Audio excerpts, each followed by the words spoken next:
Welcome again to the Cinema Recaps. The story starts. We see Ray, who is seated in the car with his family. He has his wife and daughter with him. They are returning back to their house. They had visited Ray's parents from where they are traveling to their house. Ray and his wife are discussing the aroused clashes in their conjugal life because they have some matrimonial issues. At the same time, Ray's daughter tells her needs to go to the washroom. They stop their car driving to the nearer gas station for it, so that they may relax. Returning back from the washroom, she forgets her pocket mirror somewhere. Ray's wife goes to the washroom to take a gander for the mirror, while Ray makes it look for it in the back seat of a car. Ray is going to look for anything, while a stray dog nears Ray's daughter. It barks as it nears the front, terrifying Ray's daughter. She began to rise reverse. There is a pit. When Ray notices the dog, he throws a stone at it, scaring it. As a result, the dog may flee. But Ray's daughter is fallen into that pit in this commotion. Ray also jumps into that pit to save his daughter, without thinking of the consequences, and his head gets injured. His wife has also arrived there till that time. Ray's worried wife calmly descends to that pit after noticing it. She is seen checking the wounds of her daughter. Meanwhile,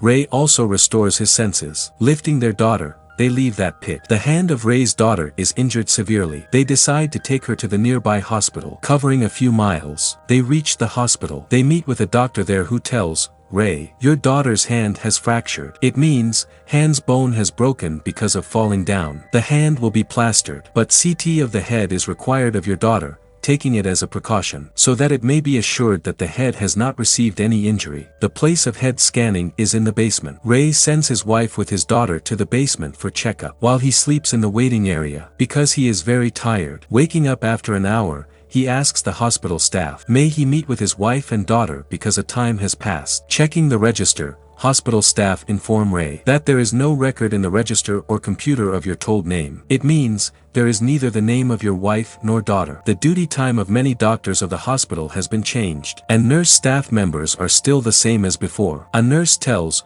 Ray came to the hospital alone. No one has accompanied him, otherwise, Ray had a head injury. I had also treated his head injury. Ray is got furious in worrying conditions. Hospital security guards restrain him seeing it, and sedate him in order to keep him calm, and stop him from creating a disturbance. Afterward, Ray is locked into a room. Coming into sense from that given drugs intoxication, he runs outside, leaving the room. Stopping two police officers while gesticulating, he reveals to them this happened incident in detail. At last, he convinces the police officers to investigate. Police officer proceeds for further investigation, coming into the hospital again with him. It is revealed, Ray really came alone, not accompanied by any member of the family. Ray tells, we were at the gas station, where my daughter accidentally fell into the pit. He also reveals the rest of the details. The officer made the decision to go to the gas station. They may get any clue. Police officers and Ray have reached the gas station together when they notice the pit, where Ray's daughter got injury falling there. According to Ray, they try to arrest Ray, because that pit was blood-stained, and it was coming under suspicion that much blood cannot be wasted only through falling down, and it cannot cause many stains. Ray grabs the police officers' guns as they are about to arrest him. He locks them into the gas station so that they may not chase him. Now the gun is in Ray's possession. He moves to the hospital in search of his daughter and wife. Ray is suspecting as hospital staff will have hidden his family, so they smuggle their body organs, taking them out illegally, or donate their organs to other patients forcefully. He reaches the hospital after a while. Disputing with the security,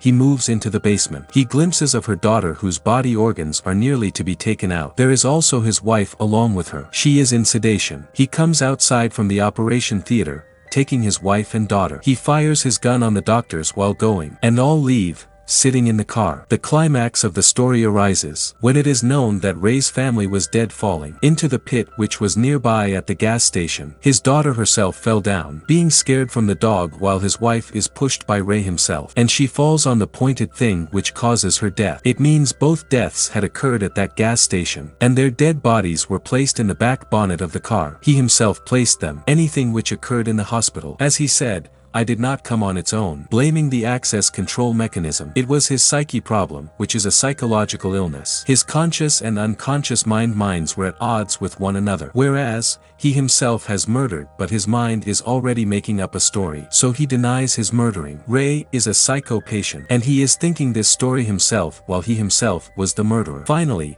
It has been established that he is a serious patient who has taken him considering his family member, and he also loses her life. If you like the explanation, please hit like and subscribe for more.